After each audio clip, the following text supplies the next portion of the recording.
José Luis Orella, profesor de Historia Contemporánea de la Universidad CEU San Pablo. Buenos días. Muy buenos días. Expectación con Orbán, expectación por los 50.000 millones. ¿Hasta qué punto es clave para Ucrania que sea ya? Ya. Hombre, Ucrania vive claramente de los recursos de Europa, o sea que esas ayudas son imprescindibles si quiere mantener más o menos su resistencia y que no se quiebre un poco no solo su espíritu de lucha, sino el frente y todas las circunstancias. Necesita pagar a sus funcionarios, necesita mantener su economía de guerra y necesita principalmente pues todas las compras de todo el armamento, el municionamiento, donde lo encuentren a nivel de mercado negro, de mercado libre, por todos los lados. O sea, es imprescindible. Decía una misiva que ha mandado el ministro de Defensa ucraniano a los ministros de Defensa europeos que tenía una proporción 3-1 Rusia sobre Ucrania en munición. Era un SOS claro en que tiene que llegar la munición. Le ha contestado Europa que va a llegar la mitad de lo previsto para marzo, y luego sí que es verdad que para verano intentará mandar más de lo esperado, pero para verano. Y decía también que tenían 1.500 kilómetros de frontera, que lo tenían que defender con 2.000 disparos prácticamente diarios. Sí, ¿qué fotografía nos deja eso? Pues claro, pues las reservas que tienen. Es lo que estamos viendo también en todos los sectores de la economía. O sea, Europa no tiene reservas y los ejércitos, del mismo modo que las empresas, pues tampoco es que hayan tenido unos stock ni unos planes de mantenimiento, porque la situación de Europa era pacífica. Es lo que se ha notado, los stocks se han agotado y por lo tanto ya todos los planes de producción de armamento pues se están poniendo, pero eso necesita un tiempo. Entonces, hasta que lleguen ya a unas cuotas de producción que puedan ya abastecer, claro, pues es todo este tiempo que está aprovechando el ejército ruso para intentar empujar la frontera, el frente todavía más hacia el interior, ¿no?, en las zonas prorrusas. ¿Puede llegar en ese aniversario de los 2 años una presión si no salieran estos 50.000 millones de Europa, los estadounidenses, los 60.000, parece millones de dólares que no salen por lo menos en el medio plazo o en el corto medio plazo, a obligar a Zelensky también a estar ya en una mesa de negociación diciendo ganemos tiempo, cuanto antes mejor? Bueno, también hay ya bastante gente que está lanzando un poco la idea, como pasó en el Próximo Oriente, territorios por paz. Dice, hombre, pues si sabes claramente que Ucrania no es homogénea, no es uniforme, que incluso en las predicciones anteriores electorales todas las regiones meridionales y más orientales eran mayoritariamente a favor del Partido de las Regiones, que es el que ha quedado prohibido por la ley. Y bueno, pues son las zonas donde los rusos saben que tienen una población muy favorable, que han sufrido esas discriminaciones lingüísticas en su momento desde los gobiernos nacionalistas que aparecieron a partir del 2014, pues podemos decir, el poner ese mínimo, decir, a los rusos les concedes una victoria territorial y vosotros podéis tener ya la estabilidad política y unos lazos ya estrechos que no van a ser superados ya por nadie, vinculados con el mundo occidental, pues ya tenéis ya un remedio de paz. La cuestión es si los ucranianos están dispuestos a sacrificar país por esa paz, ¿no? Decía Stoltenberg que la opinión pública europea ya estaba concienciada de que hay un peligro y de que hay que gastar más en defensa. Decía, ¿cómo no va a estar concienciada? Llevan 2 años diciendo que hay una guerra a la puerta y que hay que seguir invirtiendo, hay que ponerse a invertir.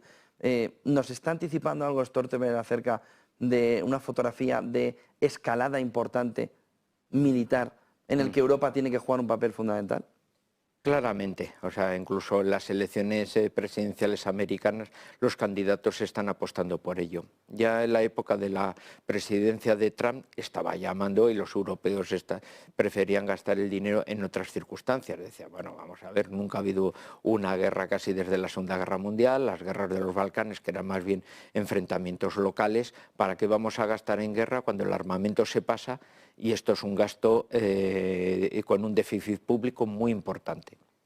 Claro, ahora las circunstancias han cambiado plenamente, la carrera de armamentos cada vez va a más e incluso los países escandinavos antes de entrar en la OTAN ya estaban ya comprando armamento a todo meter. Entonces sí estamos ya en una carrera, pero esa carrera ya se había iniciado y ahora va a tomar un volumen mucho mayor. El otro mensaje de Stoltenberg ayer en la Heritage Foundation en Estados Unidos apuntaba a un eje volviendo otra vez a ese mensaje claro post-Segunda Guerra Mundial, o del entorno de la Segunda Guerra Mundial, en el que había un mundo dividido en dos bloques, ¿no? Un eje que ha dicho que lo encabeza China, por supuesto, con Rusia, pero con Pyongyang, con Corea del Norte, con Irán, que ya marca muy claro el camino de que es ese eje contrapuesto a Occidente. ¿Caminamos hacia un entorno de Guerra Fría o caminamos hacia un entorno de escalada, hacia una tensión mayor, más cercana a una tercera guerra mundial?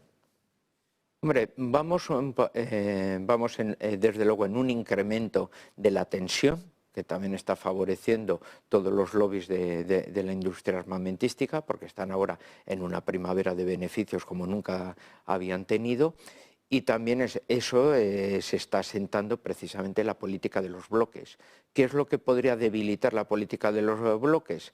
El que Europa pudiera ejercer de gran potencia y, podemos decir, provocar un deshielo en esa situación. ¿Europa está en esa situación? Plenamente no. Esto es un destrozo, la política exterior es un desastre y funcionamos como un protectorado de la política internacional estadounidense. Entonces, en ese caso, la política de los bloques sí beneficia a los que se están beneficiando económicamente de todos estos conflictos.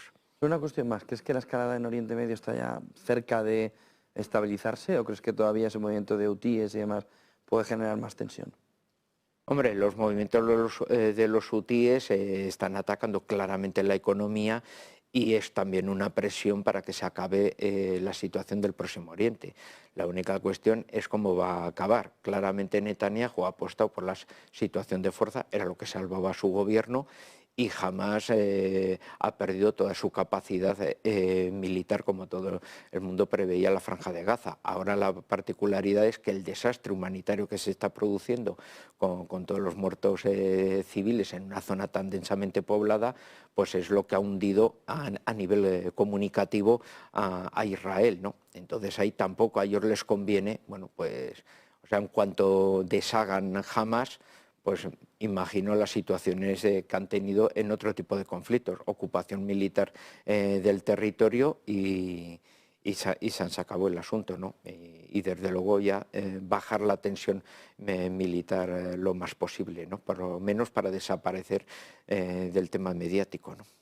Pues muchísimas gracias por toda esa fotografía, José Luis Orella, profesor de Historia Contemporánea de la Universidad CEU San Pablo. Buen día y buen negocio, buenas clases. Muy bien, muchas gracias, igualmente para vosotros. 8:58 de la mañana, vámonos hacia Bruselas, donde está a punto de arrancar ese Consejo